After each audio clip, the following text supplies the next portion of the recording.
Okay, so we're moving on to the inserted weft.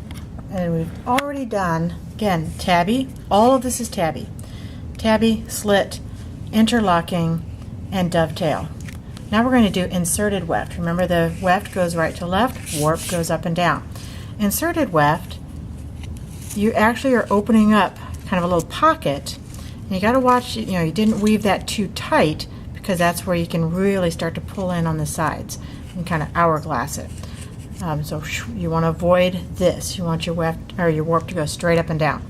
So to insert your weft, you do a tabby section, or you can do other weaving as well, but you weave a section, and then in the middle of that, or somewhere within that, you open up that little pocket. You have to be using a contrasting yarn, or there's really no purpose in this. So again, inserted weft. I'm going to erase that to get it out of my way. Then I've got to look at what I've got down below here. So I'm going to start back here, and I'm going to look at my bottom row first. So that one goes over, so I'm going to go underneath. So I'm contrasting or alternating with the row closest to me, and I'm going to go around the end there. Oops. And I still want to leave a good length sticking out there. And I'm going to come back, and I'm going to go underneath. Now you may have noticed it doesn't matter if you're right or left-handed, because you probably will use both. So when I'm coming from the left, I use my left hand. When I'm coming from the right, I use my right hand. Pack that down, and then I'm going to go around. So I stopped at the one before that, so I kind of taper it. I have to kind of play with that a little bit, pull that just enough. I don't want to, again, I don't want to make my warp come in too much.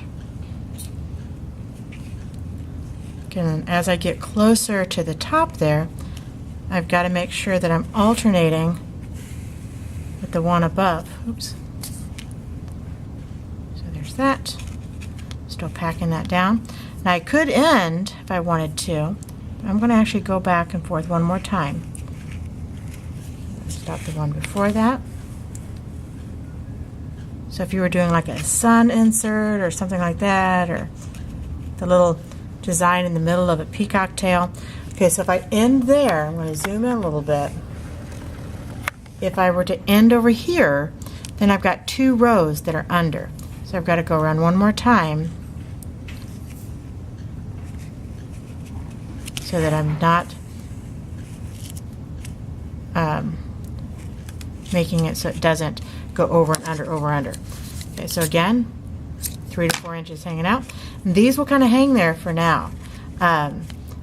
In the end, if this were a pillow and everything was packed really tight, you would actually be able to leave those, or you can knot them so that they're a little more secure. If you were doing a hanging, you would actually slide the ends down in the little pockets, but we'll get to that later. But that is my inserted weft inside that area with the white. So again, the inserted weft.